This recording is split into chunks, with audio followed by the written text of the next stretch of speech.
जी, बात सावरकर पे निकली है। वो सावरकर जिसको इंदिरा गांधी जी इनके सम्मान में डाक टिकट जारी करती है, वो सावरकर जिनका स्मारक बनाने के लिए इंदिरा गांधी जी पैसे देती है, वो सावरकर जो मदन लाल ढींगरा को पैदा करता है। और बात करते हम सॉरी नहीं बोलेंगे, अरे सुप्रीम कोर्ट में 2 बार सॉरी आपने बोला, लेकिन इंदिरा गांधी जिस व्यक्ति को सम्मान देती है उसके द्वारा बनाए हुए पार्टी का नेता यदि अपमान की बात करता है तो आज मैं कांग्रेस की बात नहीं करना चाहता हूं। आप आते हो अपने पार्टी के नेता को खुश करने के लिए, 10 वोटर आपसे नाराज हो रहे हैं, आपको पता ही नहीं चल रही है। मैं बात वही करना चाहता हूं। आराम से आराम से, आराम, मैं पूछूंगा, आराम से तसल्ली कर, सवाल नहीं, आराम से, सवाल से ज्यादा जरूरी है आराम। जी, 1 बाय 1 कांग्रेस नीरज कांग्रेस से। जी प्रतीक जी, आज भाजपा के फुल टाइम प्रचारक और देश के पार्ट टाइम प्रधानमंत्री जी जब सुनिए ना प्रतीक भाई, मैं सुन तो लूंगा, ऐसा नहीं कहते, मैं विनम्रता रखनी चाहिए, विनम्रता। बिल्कुल ये स्टेटमेंट गलत है। सुनिए ना, वो फुल टाइम प्रचारक तो हैं, ये तो मानेंगे, फुल टाइम प्रचारक हैं भाजपा के, ये तो मानेंगे। सरकारी टाइम आप क्यों कहते हैं? सरकारी संवैधानिक पोस्ट को क्यों कहते हैं आप? सरकारी कार्यक्रम से भाजपा की नीति की जब बात करते हैं तो फुल टाइम प्रचारक बन जाते हैं। उससे अलग उन्होंने आज क्या कहा, जो डर गया वो मोदी नहीं। मुझे ऐसा लगा प्रधानमंत्री जी को नए चश्मे की और एक कान के सुनने की मशीन की, 2 चीजों की जरूरत है, क्योंकि पास में होता हुआ भाजपा का भ्रष्टाचार, चाहे वो मध्य प्रदेश का हो, चाहे कर्नाटका का हो और ताजा महाराष्ट्र का हो, वो दिखता नहीं है। तो नया चश्मा तो चाहिए। और मणिपुर की जो चीखें हैं जो पिछले 65 दिन से आ रही है, वो प्रधानमंत्री जी के कान पर नहीं पड़ती, तो एक सुनने की मशीन भी चाहिए। और जो डरने की बात है प्रतीक भाई, सुनिए, पिछले 60 दिन में 2 बार बताता हूं, आदमी का नेचुरल इंस्टिंक्ट जब वो डरता है वो मौन हो जाता है। बालासोर में ट्रेन दुर्घटना हुई, हजारों लोगों को वहां पे आज भी ढूंढा जा रहा है, सैकड़ों मर गए, मोदी जी ने कुछ बोला नहीं। और जब बात आई प्रतीक जी इस देश के अंदर भ्रष्टाचारियों को साथ लेने की, मोदी जी चुप हैं। मणिपुर जल रहा है, मोदी जी चुप हैं। मोदी जी राइट, आराम से 1 बाय 1 जी, क्या नाम है भाई तुम्हारा? बोलो। आशीष कुमार, राजस्थान से। पिताजी जब पूछते नाम तो हंसते हो तुम। जी आया 1 बाय वेरी। मोदी जी अगर फुल टाइम भाजपा के प्रचारक है और पार्ट टाइम प्रधानमंत्री है, मनमोहन जी तो फुल टाइम भी नहीं थे, पार्ट टाइम भी नहीं थे, गंधारी थे वो। ये शब्दों की मर्यादा, शब्दों की मर्यादा।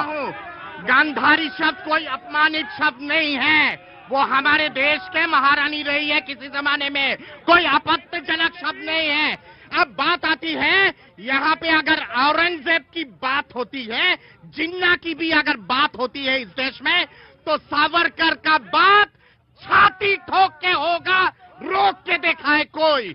किसकी अंदर हिम्मत है कि सावरकर की बात पे रोक के दिखाए, खून की लाली हो जाए।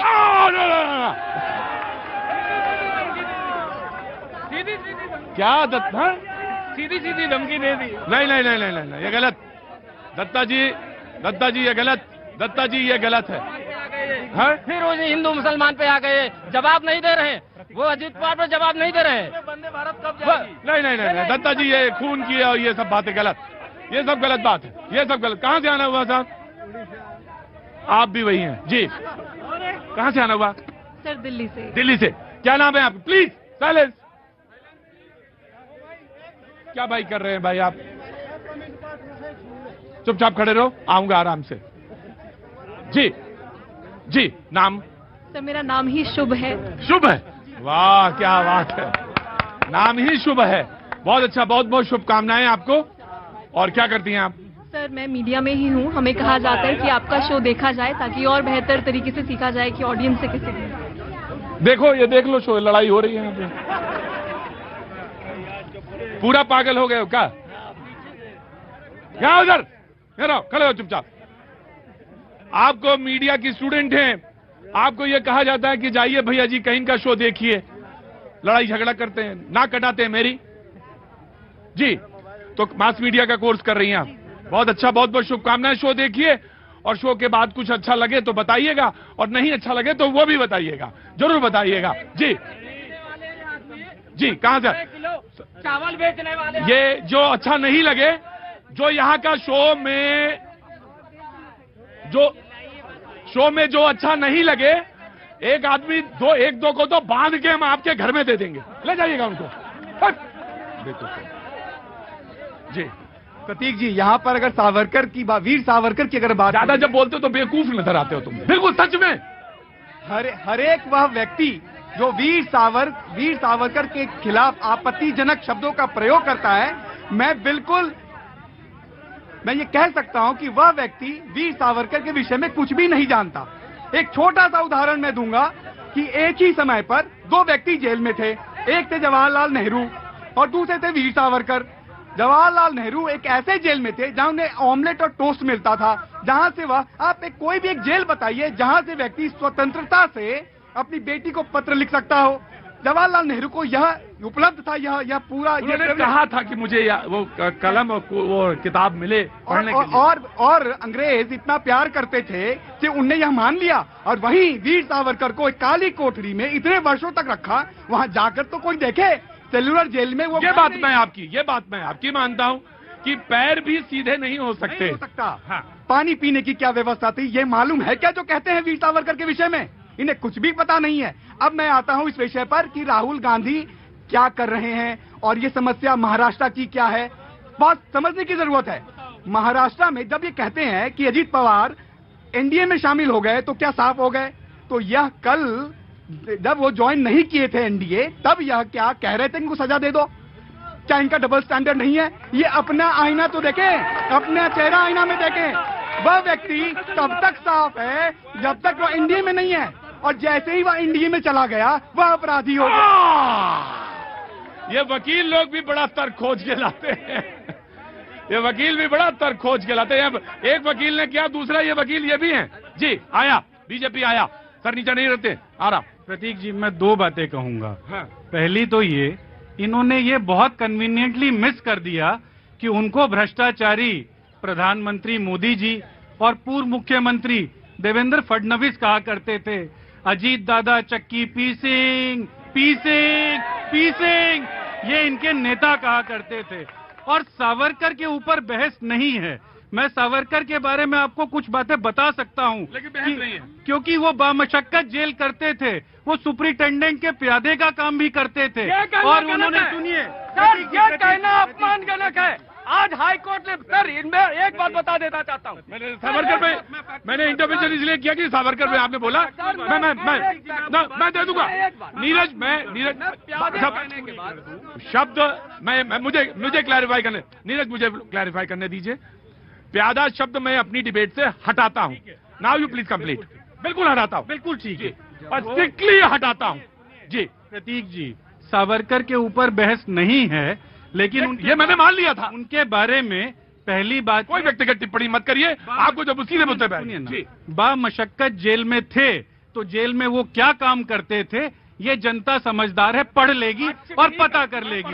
दूसरी बात, इस देश की जनता से सिर्फ एक सवाल है, सावरकर की बहस में फंस के क्या आप वो 160 रुपए का टमाटर खरीदेंगे? क्या आप वो 1200 रुपए का सिलेंडर खरीदेंगे? क्या इस देश में 500 रुपए का घी खरीदेंगे? आप सावरकर की बहस में लगे रहिए और आपको लूटने का काम ये लोग करते रहेंगे। नीरज, आखिरी वाला हिस्सा जो है, जो आपने आखिरी हिस्सा बोला, अच्छा बोला, बहुत अच्छा बोला, मैंने उसको एक्सेप्ट किया। वो डिबेट में कंस्ट्रक्टिव अप्रोच रखता है। लेकिन मैं आपको एक बात कहना चाहता हूं कि ये डिबेट सावरकर पर नहीं है। बिल्कुल बिल्कुल मैं आ जाऊंगा, आपसे क्लैरिफिकेशन आपको जरूर देना होगा, सावरकर पे आप दे दीजिएगा। लेकिन मैं एक बात कहना चाहता हूं कि किसी से कह दो कि साधारण जेल है, आधा वहीं मर जाता है, वो आधा तो वो वहीं मर जाता है। लेकिन अगर किसी से कह दो कि पूछ ले कि काला पानी की जेल है तुम्हें, तो क्या होगा सुन के मैं नहीं जानता, ये आपको बस सिर्फ अंदाजा लगाना है। नाउ यू प्लीज कंप्लीट जी। 12 वर्ष कोल्हू में बैल की जगह सावरकर को लगाया गया था। अंग्रेज डरते थे। और किस लिए डरते थे और कांग्रेसी क्यों विरोध करते हैं, मैं तर्क देता हूं। 62 में चाइना के साथ जब प्रेम मोहब्बत की बातें चलती थी दिल्ली दूर बीजिंग पास, उस वक्त सावरकर ने नेहरू जी को पत्र लिखा, लगातार लिखा कि आपकी नीतियां गलत है, आपकी नीतियों के कारण ही भारत हार जाएगा, और भारत हार गया। वहां से नेहरू को एक्सपोज किए थे। और एक बात और, इस हिंदुस्तान ने आजादी के बाद से केवल और केवल 2 ही युद्ध हारा। दोनों युद्ध में सावरकर इनको कहते रहे आप गलत जा रहे हो। पहला युद्ध पीओके बना, दूसरा चाइना से हारे। दोनों में सेना जीती, नेहरू जी का नेतृत्व हारा, और दोनों समय सावरकर इनको एक्सपोज करते रहे। विरोध यहाँ नहीं है। ये तो हो सकता है, ये एक लॉजिकल बात है। विरोध इनका ये है कि सावरकर हिंदुत्व की व्याख्या करते हैं और वहां पे विरोध खड़ा होता है, ऑफ कोर्स। लेकिन सावरकर पे डिबेट नहीं है। डिबेट और ये है कि मोदी जी कहते हैं जो डर गए वो मोदी नहीं।